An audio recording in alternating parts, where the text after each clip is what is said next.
to say welcome to Humanities Montana's virtual Humanities Happy Hour. Thanks for being here. You guys are our biggest group yet. Each week, this is growing a little bit.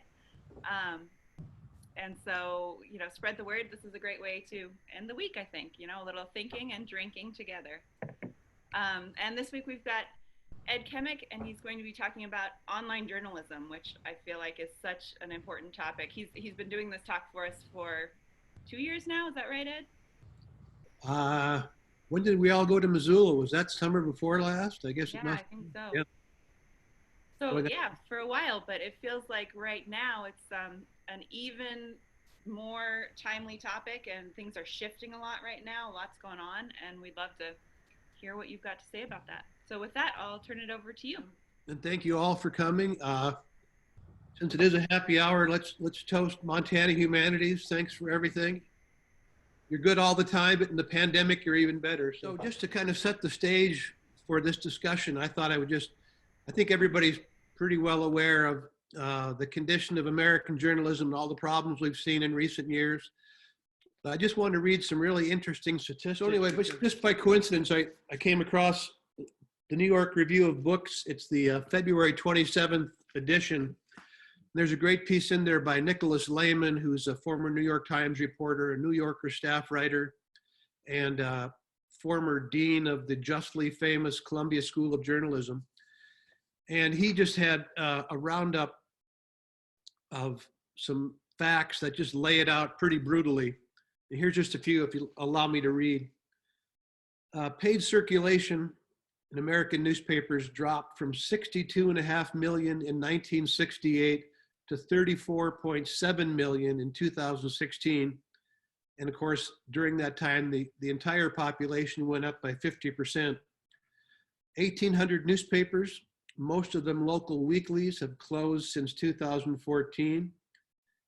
And Lehman says that in the past 20 years, quote, the economic devastation of the profession has been about as dramatic as in any sector of the labor market.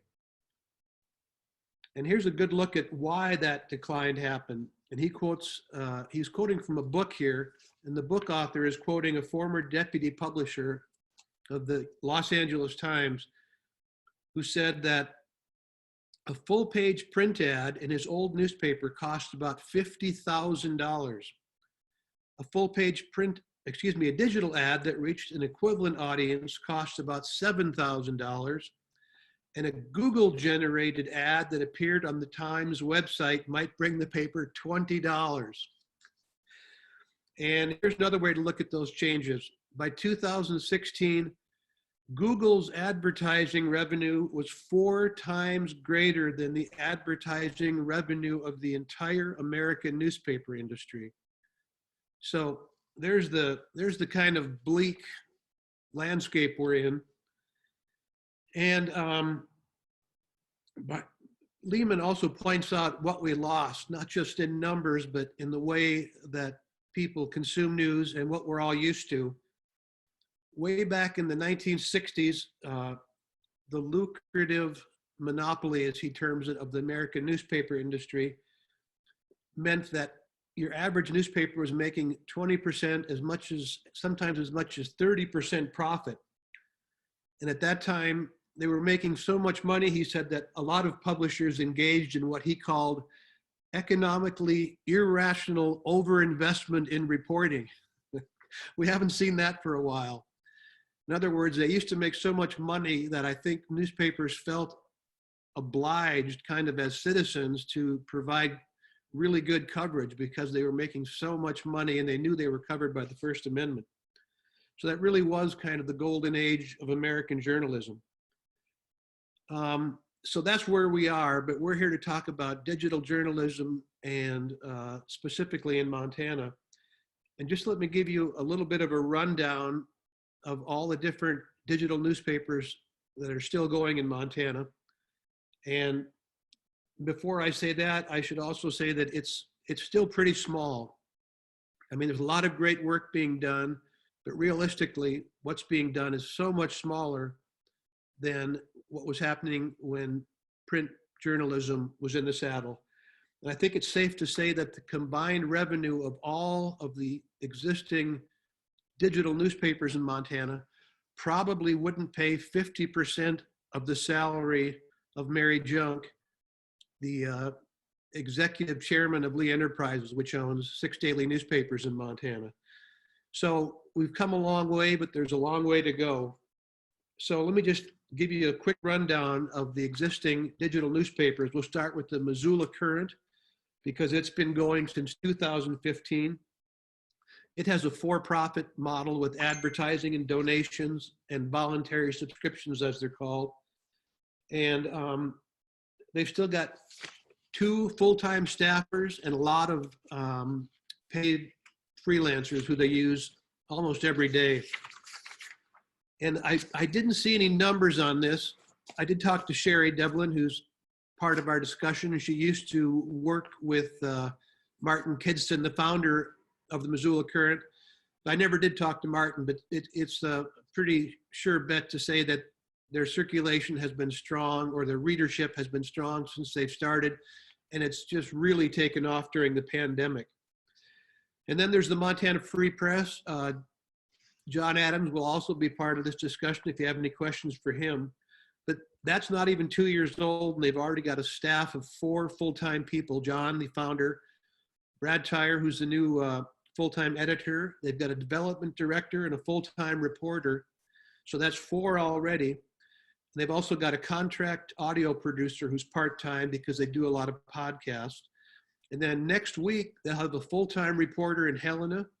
And on June 1st, they're going to have a full-time reporter in Billings. So that's already growing by leaps and bounds. And it's the only nonprofit model we've got in Montana.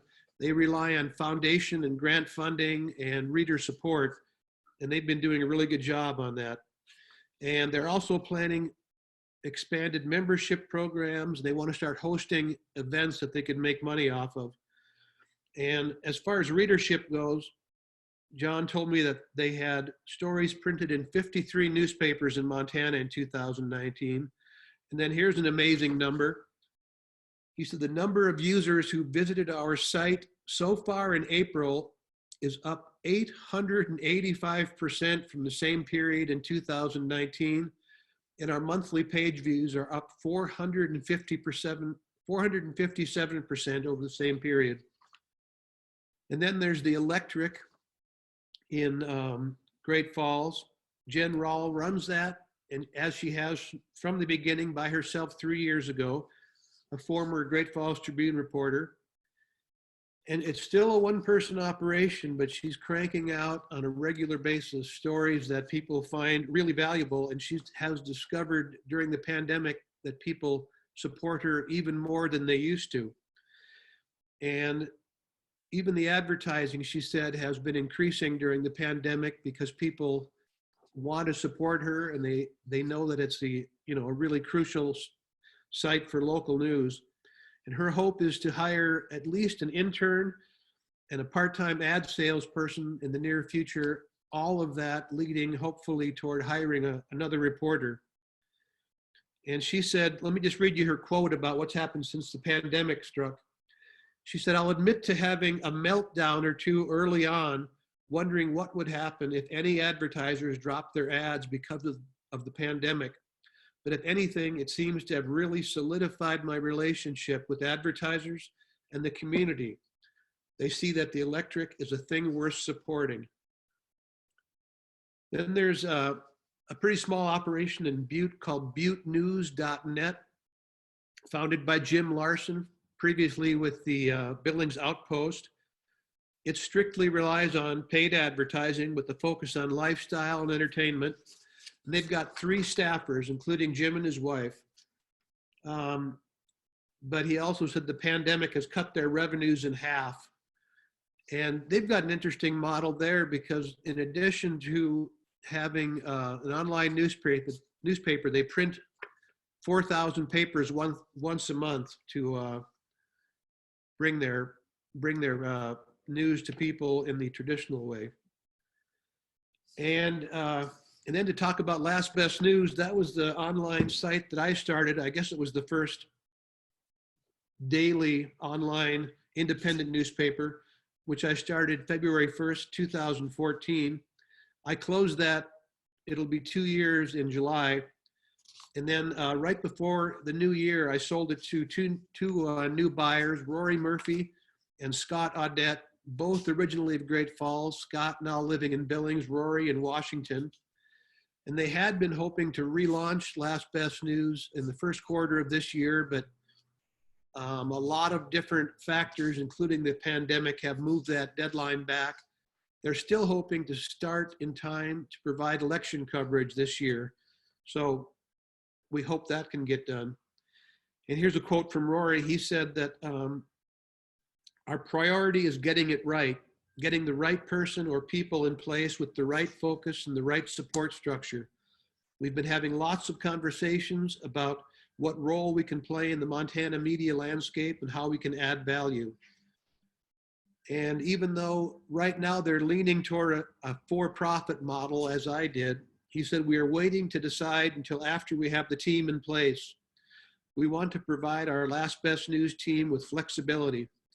For example, if we find someone with the same fundraising chops as John Adams, the nonprofit model starts looking much better. And then I was saving the bad news for last because I had been in touch with the founding editor of the Havre Herald. And so today's breaking news is that they ceased publication today. About 2 hours ago, they posted a story on their site announcing that the digital paper, the Havre Herald, which they started almost exactly 2 years ago, is no longer. They're going to keep the site up so people can read it, and they may post occasional kind of personal updates, but for now, the Havre Herald is done. And it was a tough row all the way along because it was just Paul and his wife, photographer Teresa, and they also had help from the guy who hired Paul to work at the Havre Daily News years ago, John Kelleher. He came out of retirement to write for free. And even though they brought on some advertising and some donations, there just wasn't enough to keep it going. And what did he tell me? Oh, he said they did have a couple of ad people over the 2 years they were in business, and their readership grew to about 7,000 unique readers a week. But then numbers took a dip when they tried instituting a paywall on their cops and court stories. And then the pandemic hit, and readership went to 18,000 views a week. But as anybody in this business knows, readership without the support, as satisfying it is, doesn't amount to much. So anyway, here's to the Havre Herald for 2 good years. And Paul does want to stay involved in Montana journalism, so I think we'll see more of him. So that's the current state of journalism in Montana. But one more thing I want to note is that it was really interesting to talk to all these colleagues and people involved in the business, because one theme I noticed was that everybody I talked to shared the same kind of old school enthusiasm for journalism and the public service aspects of journalism that really are the key to this whole thing. Because, people like Paul up in Havre and Jen in Great Falls have had a tough time making it pay, but here they are still plugging away. And it's been the same with everybody I talked to. I just wanted to read a couple of quotes from the people who I've been speaking with this past week. Here's John Adams. He says, Montana Free Press has demonstrated that there is a powerful appetite for high quality journalism coupled with reader first user experience. When readers are given the opportunity to engage online with meaningful, in-depth news reporting in a way that isn't disrupted by annoying ads or clickbait, they are willing to contribute to support that experience. And when I talked to Sherry Devlin, who until January was working with Martin Kidston at the Missoula Current, she used some of those same terms. And she said, small digital news sites are simply more nimble. They don't have the massive overhead cost of buildings, a printing press, paper and ink, corporate administrative fees, and the required 30% profit margins. And she added, don't let the corporate owners tell you they expect anything less. These digital sites don't have to produce dozens of special sections each year, each of which is intended solely to boost the bottom line. They don't fill up their sites with top 10 lists or celebrity news or other clickbait features, again, intended solely to boost the bottom line. They can focus. And one thing they focused on is local news. And that's another theme throughout my conversations with all these publishers is, of course, the importance of local news, because we're getting great national coverage from papers like the New York Times and the Washington Post. But to cover local news, there's simply got to be something new. And here's what Jen said in Great Falls about her work up there. She said, I think if digital journalism in Montana stays local and truly focuses on local issues versus getting caught up in worrying about page views and attempting to be catchy versus accurate and relevant, it can be a strong force for community good and help inform the public. To me, a well-informed community is a strong community that makes better decisions and thrives. Then my last quote is from one of the new owners of Last Best News, who's also joined our discussion, I see, Rory Murphy. He and Scott previously and still also maintain the Montana Mint and Montana Mint sports sites. And he says through those, quote, we've learned that people crave quality over quantity. But with just 1 million people, it's hard to meaningfully monetize unless you're churning out clickbait. There's that word we all hate again. So we're focusing on quality and hoping the market starts rewarding that type of content. So there you are. Even though there's some bad news from Havre, I think the overall message is that there's a lot of dedicated people who are working hard to make this work.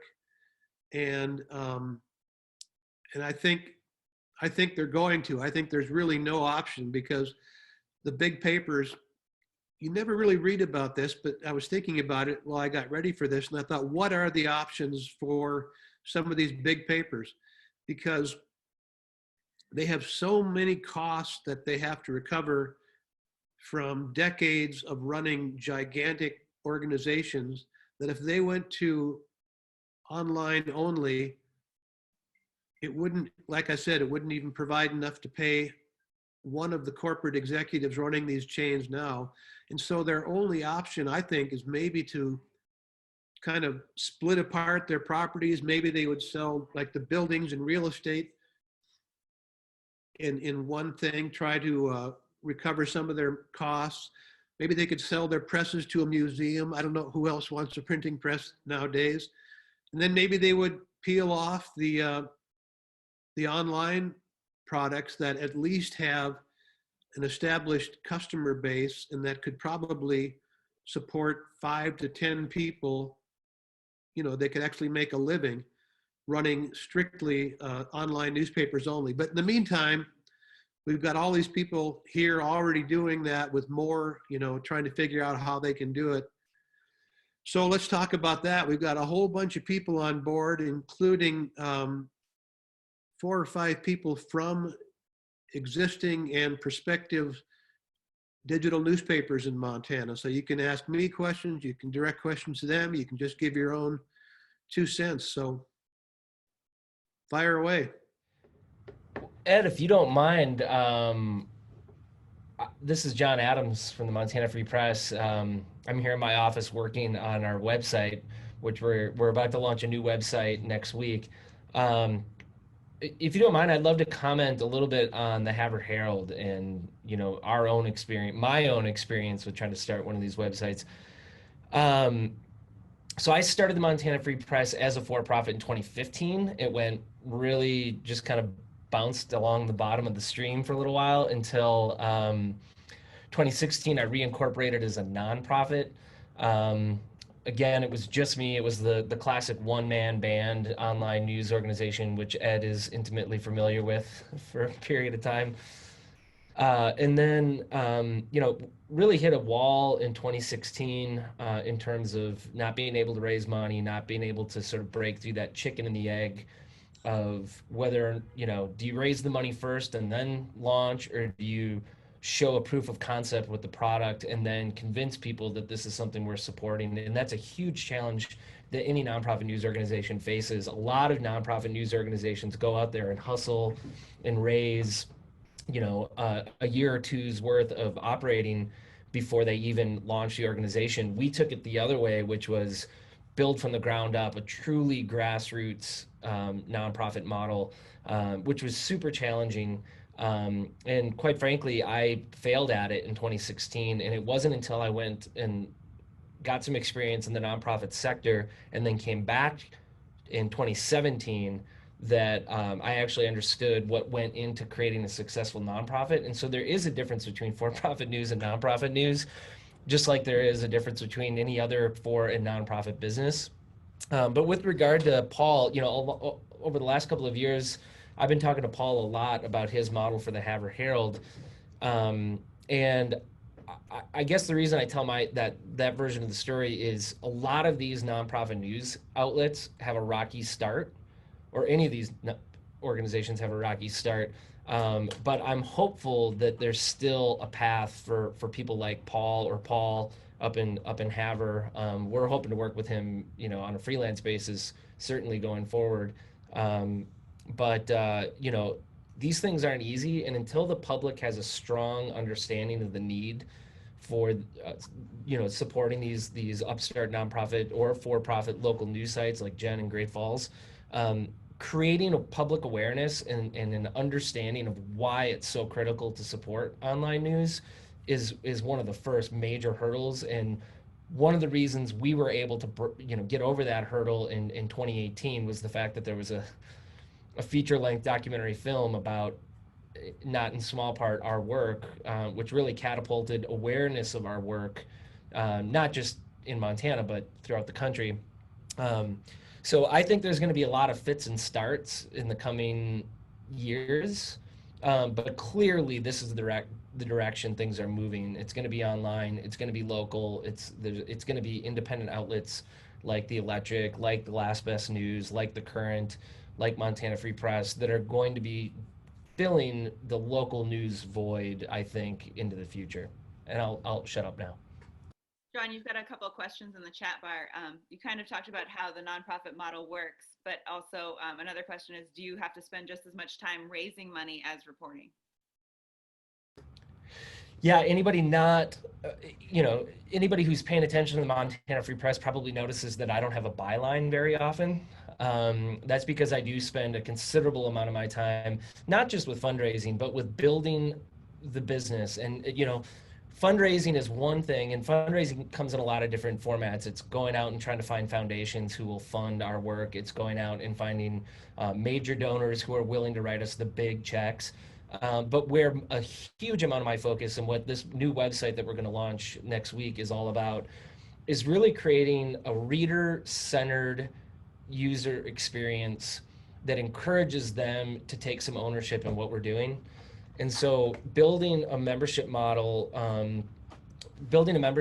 that's is constantly encouraging people to join us, and then once they're in our network, we're not continually bombarding them with donation. So if you've given to us recently, you aren't getting those same emails that the people who read our emails every week are getting, because if once you donate, you kind of come off the list of people that we ask money for.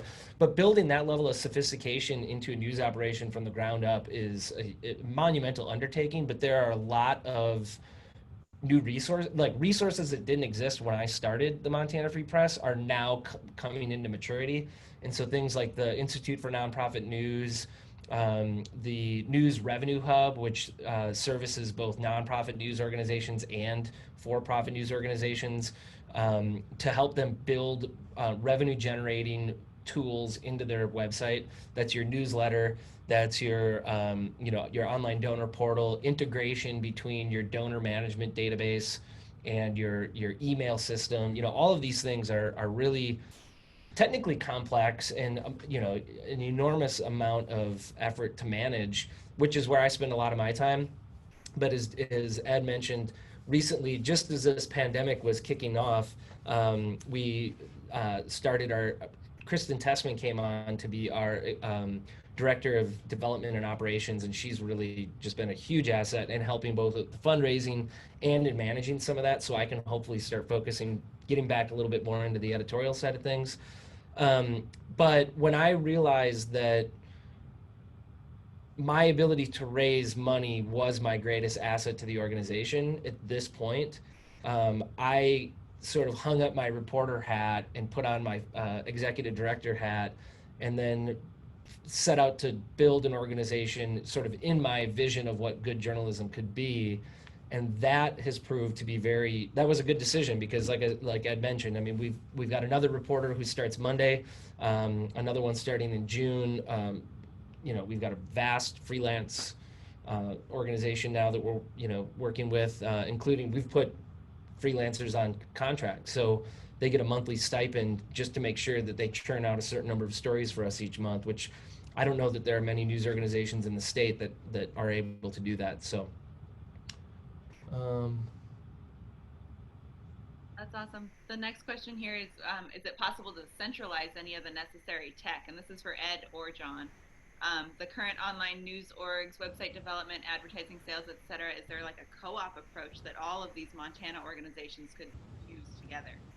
I can tell you one thing. When I forget how long ago it was now, everything blurs into one big thing, but 3 or 4 years ago, I was working with people in Missoula, Helena, and Bozeman.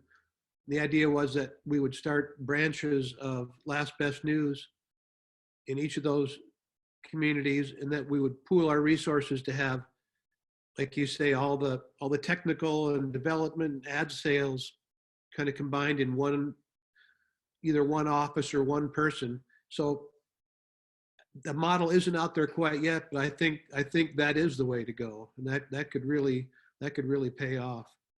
If I could mention one more thing, I forgot to, and when John talks about bringing on a reporter in Billings June 1st, that's a whole nother aspect of this that didn't exist until a couple of years ago. There's so many organizations now, nonprofit foundations, whose goal is simply to encourage journalism.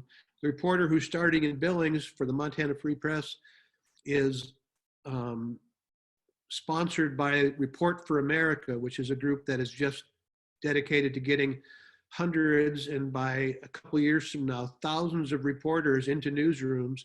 And their model is that they pay, I believe, half of the first year salary, and they hope that the hosting organization can pay maybe a quarter of that person's salary, and then readers will fund the other 25%. So that's just such a fantastic resource to have. And those things are going to keep growing because there's such an awareness of the need out there that a lot of foundations and organizations are filling the gap. Yeah, and to speak to the centralization aspect, I think one of the strengths of all of these individual I keep saying nonprofit, but they're not all nonprofit. There are a lot of for-profit models out there too, like Jen, who I see down there. Hi, Jen. you know, different models are going to work in different communities. And a huge part of it is just understanding who the community is that you're trying to serve, what niche are you trying to fill, and what kind of demand is there for the kind of work that you're doing. And so there isn't any one sort of one size fits all solution to any of this. I think that the key is that all of these successful organizations around the country, the one thing that they all have in common is the person at the center of that organization is somebody who's intimately knowledgeable about the community that they serve, the state that they serve, the audience that they serve, and also has sort of an intuitive understanding of, you know, what resources are out there. Now, I know that I don't have the first idea about how to sell advertising, nor do I really want that to be a part of what drives our reporting, given the nature of the coverage that we do, which is highly political. You know, oftentimes, you know, when we're reporting on things, you know, there are winners and losers, and you don't necessarily want to rely on advertising revenue in that situation. We have I thought that the nonprofit model was going to give us the highest level of editorial independence and access to capital that could sustain our particular operation. But that's what we're doing. That doesn't mean I don't preach that this is the solution to all of it. Rory and I had a conversation about this. We met out in Washington, D.C. What was that, last fall? Yeah, probably like 6 months ago. Yeah, you know, what Rory's doing is, I mean, remarkable, but it's a completely, you know, I don't know that the Montana Free Press could follow what Rory did with the Montana Mint. I mean, they're just different audiences, and it's a different way of generating both audience and revenue. So I'm a firm believer that, you know, success lies in having people within those organizations who truly understand what the demand for their content is, and then also understand, you know, all of the different ways that they're going to be able to generate capital, which isn't going to be the same for each one of them. Mary, could you say your question out loud? Do you mind, for the people on Facebook? It's a great question. Gotta unmute yourself in the corner here. I think I am. Can you hear me? Yep, you're good. I used to teach journalism, and I'm just wondering, for those of you who have journalism degrees, would you advise a high school graduate to go into print journalism now? I think we all recognize the value, but it sure seems like a hard scrabble way to make a living, what all of you are doing. Mary, I would love to answer that because I answered a similar question in the very first thing I wrote introducing Last Best News back in 2014. And that's because I went to hear the dean, I can't remember her name now, the dean of the journalism school at Montana was in Billings on this kind of barnstorming Peggy tour. something. Peggy Coorer, right. Yeah. And so she gave a talk and, you know, just trying to raise enthusiasm and hopefully money for the journalism school. And somebody in the audience asked a version of that question: how in good conscience can you even hope to teach people? And this was 6 years ago, 5 years ago. How can you, in good conscience, train people for a position in this dying industry? And I love what she said. She said, we are not training people to work in journalism. We are giving people the skills they need to reinvent journalism. So assuming that's what journalism schools are doing, I think they can justify themselves. I don't think anyone is claiming they're training people to work for print journalism anymore, because that's just not, it's not possible. But if they have that kind of focus, I think, you know, more power to them, because it's going to be the young reporters and editors and startups who figure this whole crazy thing out. Let me comment, if I may. Sure. One of the reasons I quit my job as a full professor of journalism 20 years ago is I couldn't look students in the eye anymore and say, you really ought to pursue this degree. I do believe that the things you heard, Ed, are correct. Journalism schools are really not trying to prepare people to work for newspapers. And I think when I began teaching journalism 35 years ago, that was exactly what journalism schools aimed toward. And it was aiming people toward what people saw as a pretty good career at that point. That is, if you were going into to work for a newspaper in the 70s, you had those aspects of public service, and you could, if you could get into a well-run organization, you could do pretty well. But that's a very real question of, can you aim people that? The skills that we aim kids for in journalism schools are really wonderful skills. That is that ability to gather information, make sense out of it, and deliver it to the public in some way is a timeless skill, applicable in so many places. So you guys that are out there trying to do online journalism, I think for the most part have those skills, and I sure hope you'll find a market for them. Thanks, Mark. Dan, you have a good question. Could you read that for our Facebook audience? Sure, and I'll try my camera here, see if it works. I got a bison for my background. There we We go. can see you. There you go. So yeah, I came alive and got into journalism back in the post-Watergate area, and I was going to change the world. But my first job was at a local newspaper in Belgrade, and it was me and the publisher working on above a gun store, as a matter of fact, in downtown Belgrade at the time, and it was really a cool thing. And we worked 80 hours a day, or seemed that way anyway. Got our paper printed in Livingston, and got it out, and people they enjoyed it because it was all local. So my question is that was a little bit of background, but I mean, how do you define what local is now in the digital age, beyond the courthouse and the political arena? Because I think people are tired of just like chasing around the political story of the day that will change by tomorrow, and it's got, I think people like the local stuff if there's a way to make sense of it and to help them make decisions. I think that's probably just as true now, or probably more true now in a pandemic than it has ever been. And once things go digital, I mean, I love what the Montana Free Press is doing. I love what Ed and David were doing at Last Best News, and was in a position to actually throw some advertising dollars that way. But I'm curious about, this is a free for all for anybody. What does local look like, and how do you get people to stay with it? Because I'll just kind of let it go at that. Anyone?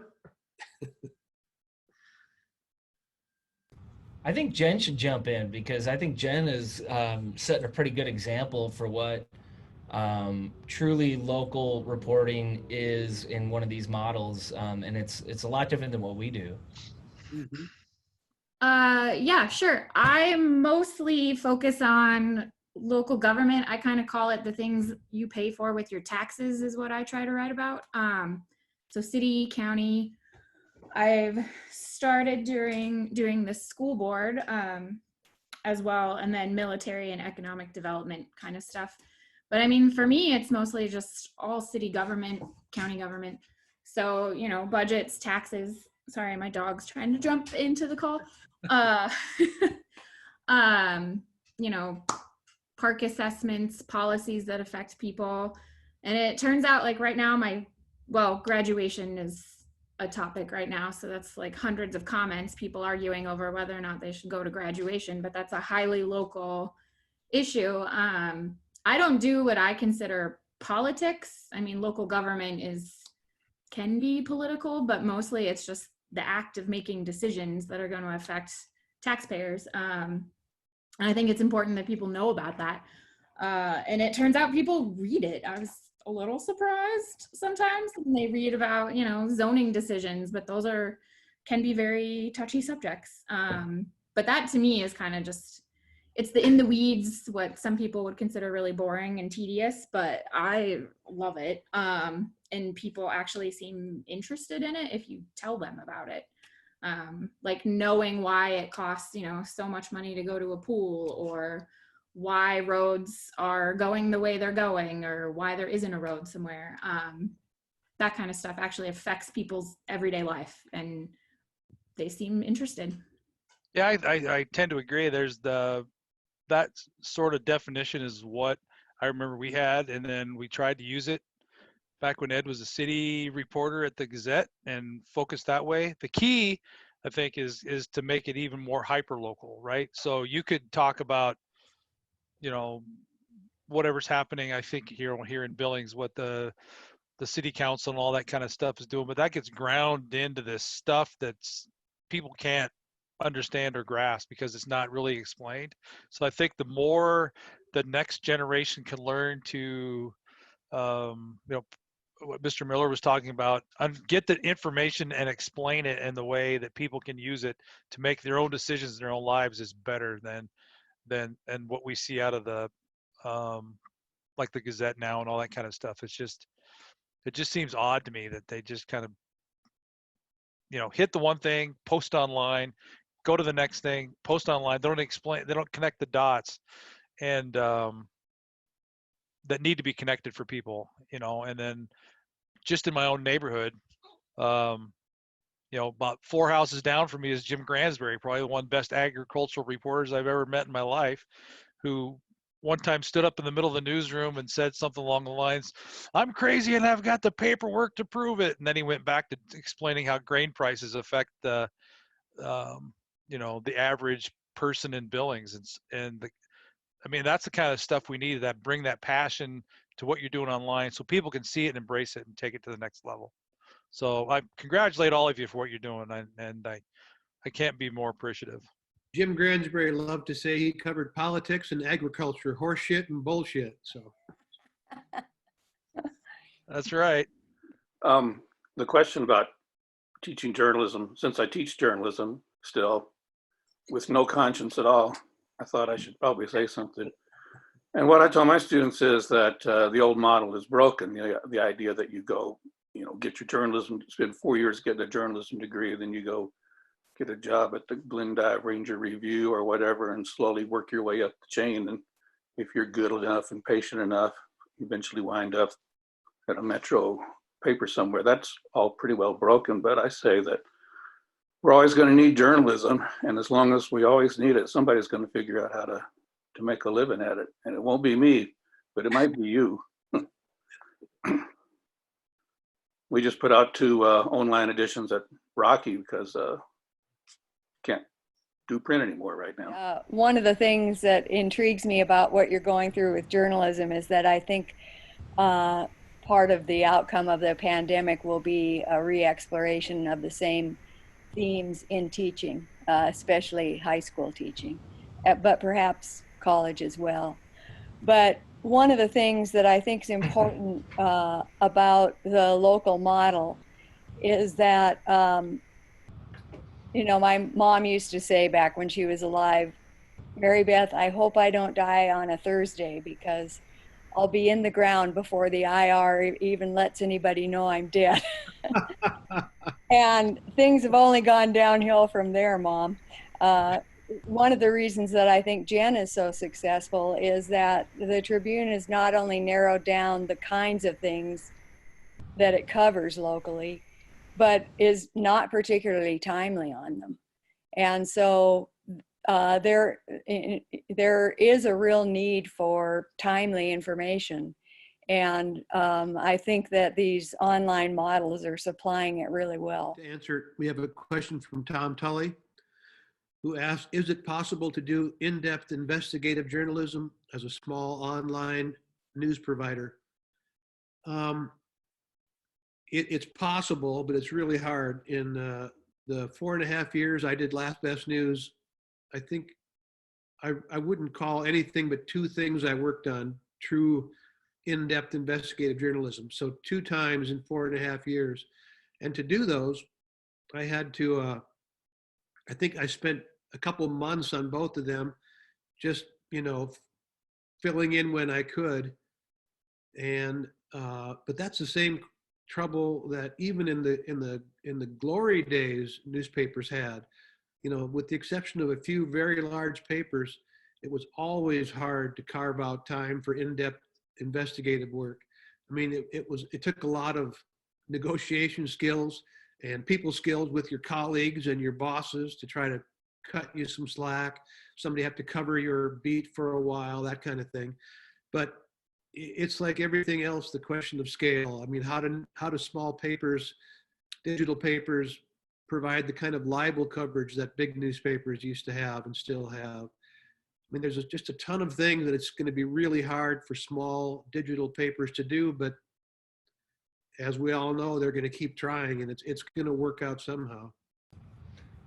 I'd like to weigh in a little bit on this idea. You know, I feel like there's a bunch of ideas that all kind of come to the same place. You know, talking about would you recommend people get a journalism degree, and talking about these different models. You know, comparing the old newspaper model to where we are today. You know, I think a big part of it is just rethinking it altogether. I mean, if you're thinking about online news as somehow being a newspaper, I mean, it's not. I mean, we don't have anywhere near the overhead that an actual physical newspaper has. I mean, we can have distributed newsrooms. We can do, in fact, we have been doing during this pandemic, we've been doing more from home individually without working in an office, without being side by side than we did when we were here because, you know, necessity is the mother of invention, and this pandemic forced us to do a lot of things, but we were already doing a lot of those things ahead of time. When I left the Tribune in 2015, you know, I was given a choice. Jen went through that whole shakeup where we were basically told, okay, you're all going to get laid off, and we're going to rewrite your job descriptions, and then you all have to reapply for 2 to 3 new jobs within this newsroom of the future that we've created for you. And we had to go through this really, and I think Jen would probably agree, insulting process of, you know, the jobs that we were doing and doing well, we were told we would no longer have unless we went through this process. I walked away and I said, I'm not doing that. I'm not going to play that game. I'm going to, because even if I got the job that I wanted, this rewritten job description, what's to say that they're not going to do the same thing 6 months from now? What's to say they're not going to give me yet another furlough or a pay cut or whatever? And so after years and years and years of having a corporate newspaper devalue me as an employee and devalue my work, I said, much like Ed did back in 2014, I'm going to do something new. And when I started the Montana Free Press, it was a lot of that same kind of questions like, well, how are you going to make any money? How are you going to do this? How are you going to do that? And there was a lot of doubt. And that doubt was centered around the fact that they couldn't get their minds around there's a different way to do it that isn't just trying to take a print newspaper, a legacy newspaper, and put it online. That's not what we are. We are a different thing. People seek out information in different ways now. We don't have the monopoly that newspapers once had that were so valuable until the internet came around. And so I think a huge part of the success in the future of journalism, print journalism, is going to be understanding first and foremost that these aren't newspapers, you know, and that they don't follow the same models that newspapers followed. We are far more diverse in how we generate revenue. We are far leaner in how we operate from an overhead perspective. And we're able to do things with a lot less. We're able to get information to more people. And, you know, back when I worked for the Tribune, all of us were supposed to sort of understand analytics, but those analytics weren't about understanding how to grow audience. They weren't about understanding what kind of an impact our reporting was having on our communities. Those analytics were all around whether or not your stories kept people on the page long enough, and whether or not people clicked ads next to your stories, and whether or not, you know, it was all clickbait centered, focused analytics. They didn't teach us so here at the Montana Free Press, we do it exactly the opposite. We look at our analytics. We don't measure stories. We don't consider them successful based on page views. We consider them successful based on how many papers around the state ran our story. How many times has somebody referenced our reporting in another report? How many times has the governor, you know, made a decision based on something that we just published on our online news site? You know, we measure a different kind of metric to the extent that we measure metrics, you know, page views and that sort of thing. It's all focused on the reader. It's all focused on not clicks and, you know, how much time, you know, what we can sell to an advertiser about our audience. Our audience is smaller than the USA Today audience, but I guarantee you that our audience is far more engaged than your average audience. The people who come to our site are people who care about their community, who care about in-depth journalism. So the people on our list are people who are very much engaged in all aspects of state government, right? And that's what we know about them. And so what do we provide them? We provide them with a first-rate user experience. When you come to our website, you're going to get good information. You're going to get, you know, and we know that people, you know, they read our stories to the end. How do we know? Because we put our donate button at the bottom of the story, you know? Same with our newsletter. You know, so it's about cultivating relationships with your readers. We have opted instead to go to, you know, taking care of our readers, providing that service and building a community of readership, as opposed to how do we just monetize every single thing on our website. And by doing that and having a diverse fundraising, so it's membership revenue. We're eventually we'll have some tasteful, well-presented ad revenue model. We're gonna have you know, opportunities for people to take part in events. You know, all kinds of things. But then we don't have all that overhead like a print paper and the distribution network that comes with the print newspaper or mailing or whatever it might be. So it's not that journalism is changing. It's just that the way that we deliver and consume journalism is changing.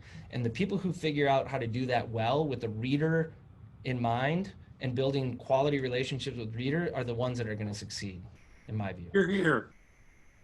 Hey, if I can jump in there quickly, John, I agree with everything you just said, and I'm probably the minority here in the sense that I'm not trained as a journalist, and I don't pretend to be a journalist. But in taking over Last Best News, we have put a lot of time and care into meeting with journalists, especially young journalists around the state, around the country, trying to figure out what works and what model works, and how, where we can provide value with this thing. And one thing we consistently have heard from these younger journalists is, there's no kind of, if you're working in a newspaper, you have to write X number of articles a day or a week. And there's just not a lot of, to us, there's not a lot of value of that. If you can put out one awesome story a week, that's better than 10 articles that provide no value a week. And John, I don't want to speak for you, but with Eric Dietrich on your staff, I've loved all the data journalism stuff he's done. And from a time management perspective,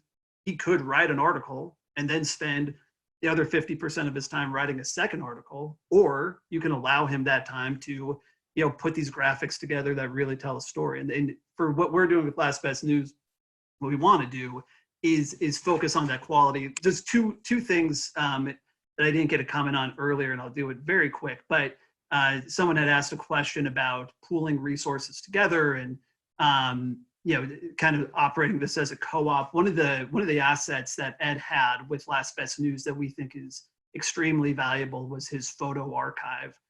Ed is a prolific photographer and had an archive of around 70,000 photos that we got with the website. And to us, that's valuable. That's something that we can use going forward. But for independent journalists around the state, smaller newspapers around the state, if there's a way that we can make that photo archive available, similar to how Getty makes their photos available, for free, but focusing on that value, that's something that we're interested in and trying to set up the infrastructure. We're interested.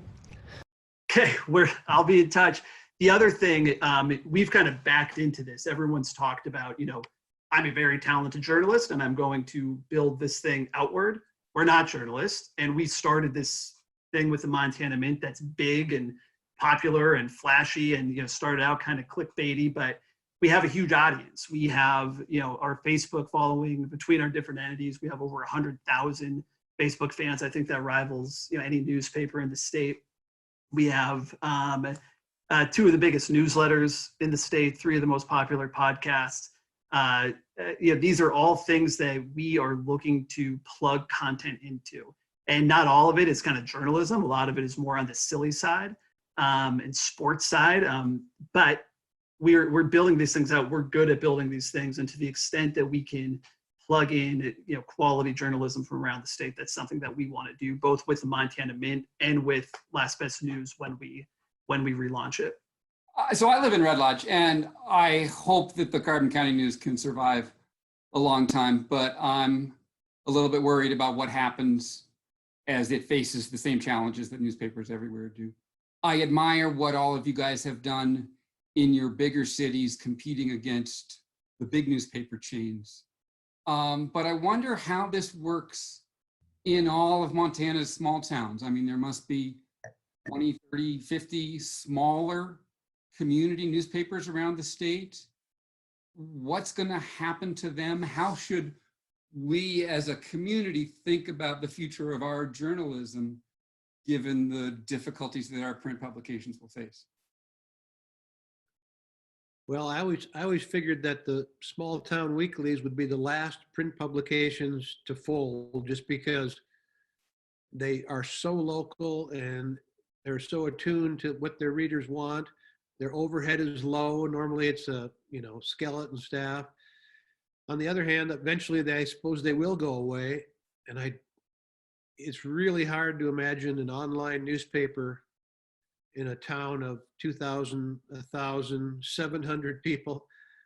I don't know how that works either. I admit to being at a loss to explain how those people will ever have the kind of local coverage they've had for the last 100 years. Anyone else? Well, that's part of why we do what we do in terms of the part of our model that is allowing other news organizations to publish our stories. One of the reasons we did that is and by we I mean I, because for a long time it was just me doing it. But my thought there was I wanted these folks to have, I figured if readers in those communities could have access to state level reporting, because most of these papers aren't members of the Associated Press, the really small hyperlocal papers, which means they don't have the ability to do state house coverage. But I know that there's an appetite for that stuff. And the fact that these local papers are not reporting on what's happening in the Capitol when their local legislators go to Helena every 2 years. And so I thought if we could give them the opportunity to occasionally publish some of those stories and report back to their communities what's going on in Helena that's relevant to them, that there would be an appetite for that. And my hope was that it would free up those editors. If those are column inches they don't have to fill themselves, then maybe they can continue to cover something more local, more relevant, and put their energies there.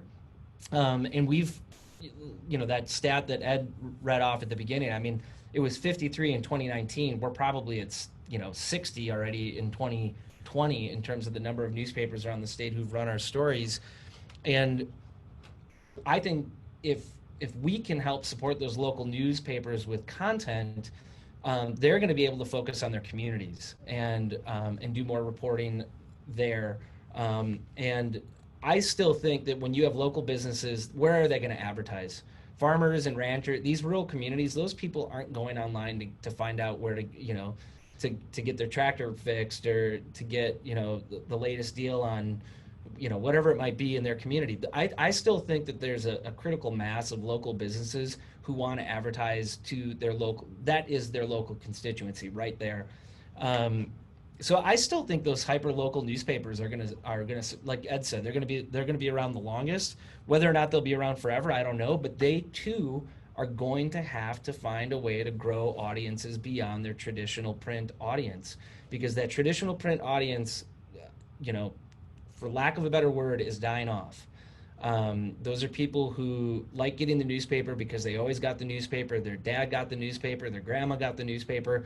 But the next generation, that's not where they're interested in getting their news. They're interested in getting their news online. And so there has to be some ability to reach that online audience that doesn't care for the print product. So I don't think it's one or the other. I think we're in a transition period, and there are groups like ours that are helping to bridge, that the old school and the new school. But there will have to be, and part of it too is media literacy among the public. If there's a paper in your community that you really like and you want to see it survive, you should go talk to them and say, what can I do to help keep you alive? That could be having an event in your community and bringing a whole bunch of people who value local journalism and raising money or buying an ad or whatever it might be. I mean, there's a civic aspect to this where the public who loves journalism stopped paying for it a long time ago, and got used to not paying for it, but it costs money, and there has to be some public buy-in to journalism or it won't survive, because it has to have value, and that value has to be realized or journalists will starve. So we've been saying a lot around here lately, it's not about saving journalism, it's about saving journalists. And that's what a lot of online news is about, is it's about keeping journalists working in their communities.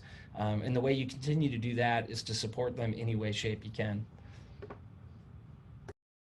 Can I try to answer the last two questions I saw in there? I hate to leave anybody out. We're almost done. I saw Sam just finished her wine, so that must mean we're close to the end. But